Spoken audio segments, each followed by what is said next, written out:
बहुत देर से दर पे आके लगी थी, हुजूर आते आते बहुत देर कर दी। मैं मर जाऊंगा लेकिन सुल्ताना को लेकर ही जाऊंगा रहीम शेख। आज की शाम आपके नाम। बलदेव राज चोपड़ा यानी बी आर चोपड़ा ऐसे नायाब फिल्मकार थे जिन्होंने हिंदी सिनेमा को कई यादगार फिल्में दी हैं। बता दें कि बी आर चोपड़ा अपनी फिल्मों में हीरो को ही नहीं बल्कि हीरोइनों को भी अपनी अदाकारी के जोर दिखाने का पूरा मौका देते थे। इसलिए कई फिल्में तो उनकी ऐसी हैं जिनमें हीरोइनें ही मेन स्ट्रीम में नजर आएंगी। 1953 में आई चांदनी चौक, 58 में आई साधना, 73 में आई धुंध, 80 में आई इंसाफ का तराजू और 82 में आई निकाह वगैरह बी आर चोपड़ा की कुछ ऐसी ही फिल्में हैं जिनमें हीरोइनों को हीरो से ज्यादा स्क्रीन स्पेस दिया गया था। और ठीक इसी तरह की फिल्म थी 1985 में आई तवायफ, जिसमें अशोक कुमार, ऋषि कपूर, पूनम ढिल्लन, रति अग्निहोत्री और कादर खान नजर आए थे। लेकिन अगर फिल्म में सबसे मजबूत रोल किसी का था तो वो थी रति अग्निहोत्री, जिन्होंने सुल्ताना नाम की एक तवायफ का किरदार बड़ी खूबसूरती से निभाया था। मैं एक दुल्हन नहीं हूँ, एक तवायफ हूँ। जो बन अनमोल बालमा, जो बन अनमोल बालमा। यहाँ बता दें कि तवायफ फिल्म बॉक्स ऑफिस पर बेशक ज्यादा कमाई नहीं कर पाई थी, लेकिन 33वें फिल्म फेयर में ये छाई रही और 7 नॉमिनेशन में से 2 अवार्ड जीतने में सफल रही थी, जो कि बेस्ट स्टोरी राइटर के लिए डॉक्टर अलीम मसरूर को और बेस्ट डायलॉग राइटर के लिए डॉक्टर राही मासूम रजा को मिले थे। जबान हिलाएगा तो कल फजर का सूरज तेरे को नजर नहीं आएगा, सुना?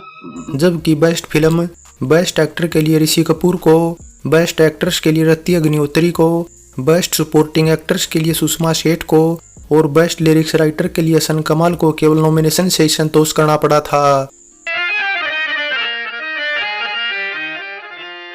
बता देगी कोई औरत जन्म से तवायफ नहीं होती बल्कि हालात उसे तवायफ बनने को मजबूर करते हैं। ऐसा हिंदी सिनेमा जगत की बहुत सी फिल्मों में दिखाया भी गया है। लेकिन साथ ही ये भी बता देगी पुराने जमाने में करीबन हर हीरोइन ने एक बार तो तवायफ का किरदार जरूर निभाया है, जिनमें रेखा तो सबसे आगे थी, जिन्होंने फिल्मों में सबसे ज्यादा बार तवायफ का किरदार निभाया है।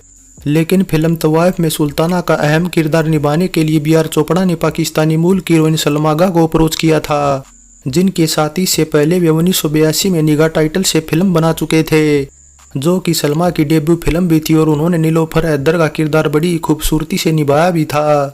इसके अलावा फिल्म फेयर में सलमा को बेस्ट एक्ट्रेस का नॉमिनेशन भी मिला था।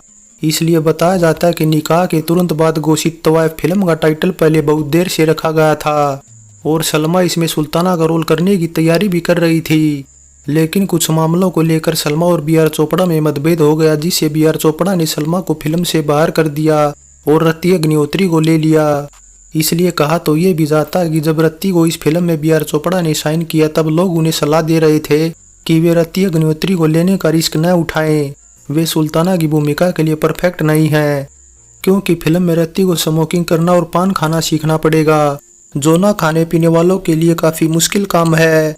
लेकिन बी आर चोपड़ा ने किसी की नहीं सुनी और रति को साइन कर लिया, जिसके बाद फिर रति ने भी उनके विश्वास पर खरा उतरते हुए सुल्ताना बनने के लिए वो सब किया जो करना चाहिए था।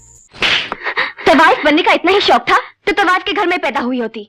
बता देगी किरदार में ढलने के लिए रति ने शराब पीना, स्मोकिंग करना और पान खाने की खूब प्रैक्टिस की थी। इसलिए फिल्म रिलीज होने के सालों बाद रति ने अपने एक इंटरव्यू में बताया कि तवायफ फिल्म के रिलीज के बाद वे स्मोकिंग और शराब की आदी हो गई थी और साथ ही साथ वे गाली देना भी सीख गई थी, जिससे उनकी बातों में अश्लीलता वाले शब्द अपने आप ही आ जाया करते थे। इसलिए अगर वे चाहती तो करियर में और चैलेंजिंग रोल निभा सकती थी।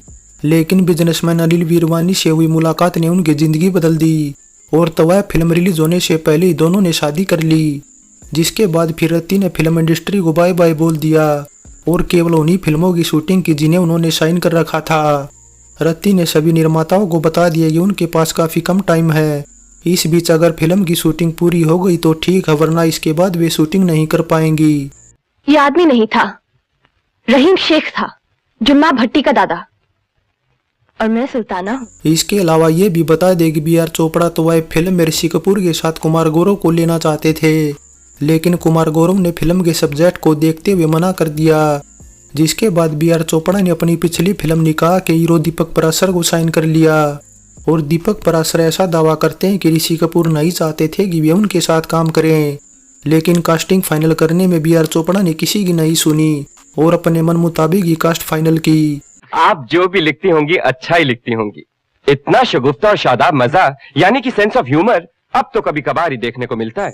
अब बात यहीं खत्म नहीं होती। दीपक पराशर ने आगे बताया कि बी आर चोपड़ा ने उन्हें साइन जरूर किया, लेकिन एक तरह से उनके साथ धोखा ही किया, क्योंकि साइन करते टाइम जो सीन उन्हें सुनाए गए थे वे उन पर फिल्माए ही नहीं गए।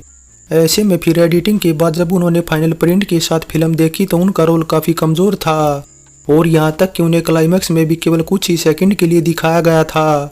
वैसे यहाँ ये भी बता देगी दीपक पराशर की बी आर चोपड़ा के साथ निकाह और आज की आवाज के बाद आई तवाइफ तीसरी फिल्म थी, जिसके बाद फिर दीपक बी आर चोपड़ा की 1987 में आई फिल्म आवाम में भी नजर आए थे। सबको पता है कि पूनम ढिल्लन कितनी बड़ी हीरोइन थी और करियर की शुरुआत में यश चोपड़ा जैसे फिल्मकार उन पर कितने मेहरबान थे। बता देगी करियर की शुरुआत में पूनम को जहां अमिताभ बच्चन, शशि कपूर, संजीव कुमार और राजेश खन्ना जैसे बड़े सितारों के साथ काम करने का मौका मिला था, वहीं रत्ती ने तमिल फिल्मों से अपना करियर शुरू करते हुए साल 1981 में एक दूजे जैसी फिल्म से हिंदी फिल्मों में एंट्री मारी थी। इसलिए बी आर चोपड़ा ने जब पूनम गत्तुआ फिल्म में सपोर्टिंग रोल के लिए साइन किया तो फिल्म इंडस्ट्री के कुछ लोग इस बात से हैरान थे कि पूनम ने रत्ती अग्निहोत्री के मुकाबले सपोर्टिंग भूमिका क्यों स्वीकार की। खबरों की माने तो तवाइफ फिल्म की कहानी डॉक्टर अली मसरूर के लिखे एक नॉवल बहुत देर कर दी पर आधारित थी, जिसे लेकर बताया जाता है कि डॉक्टर अलीम ने इस नॉवल के राइट्स बारी बारी से 3 निर्माताओं को बेचे थे, लेकिन वे चाहते थे कि कोई बड़ा डायरेक्टर ही फिल्म का डायरेक्शन करे।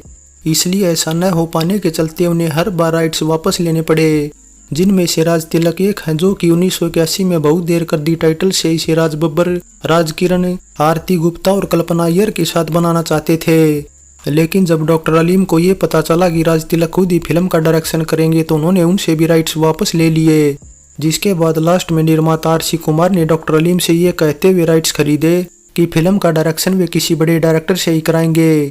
बस इसलिए कुमार ने जब बी आर चोपड़ा को डायरेक्शन कराने के लिए साइन किया तो डॉक्टर अलीम की खुशी का ठिकाना नहीं था। वैसे आपके नॉवल का सब्जेक्ट यानी मजमून क्या है? तवाइफ दुनिया में हर औरत एक बिकाऊ माल है, वो चाहे तो घर में बिके चाहे बाजार में।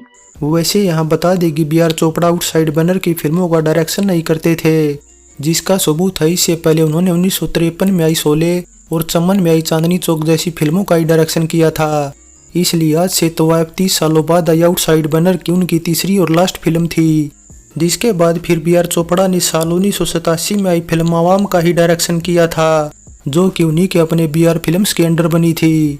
इसके अलावा यहाँ एक जानकारी ये भी दे देगी बतौर प्रोड्यूसर आरसी कुमार की भी तवाइफ लास्ट फिल्म थी। फिल्मों में कुछ ज्यादा इंटरेस्ट रखने वाले शौकिया लोगों को छोड़ दे तो हर किसी की कोई न कोई 1, 2, 4 फेवरेट फिल्में होती हैं। बस इसी तरह की एक बात का खुलासा ऋषि कपूर ने अपनी ऑटोबायोग्राफी खुल्लम खुल्ला में किया है और बताया कि उनकी film Tawaif underworld don Dawood Ibrahim की फेवरेट फिल्म है और कुछ इसी वजह से है क्योंकि इसमें उनके किरदार का नाम भी दाऊद था। ऐसा है दाऊद साहब कि बात सुनने में शायद बुरी लगे मगर है बिल्कुल सच।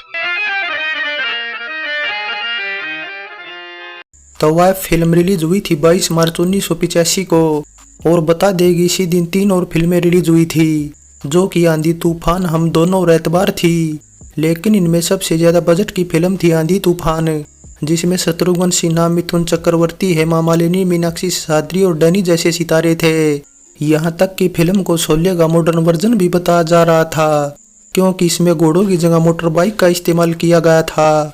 यानी ये एक स्टाइलिस्ट फिल्म थी, इसलिए चारों फिल्मों में से सबसे ज्यादा कमाई भी आंधी तूफान ही करने में सफल रही थी। फिल्म तवाइफ में रवि के संगीत तले गीत लिखे थे हसन कमाल ने, जिनके लिखे 6 गीत रखे गए थे ऑडियो एल्बम में।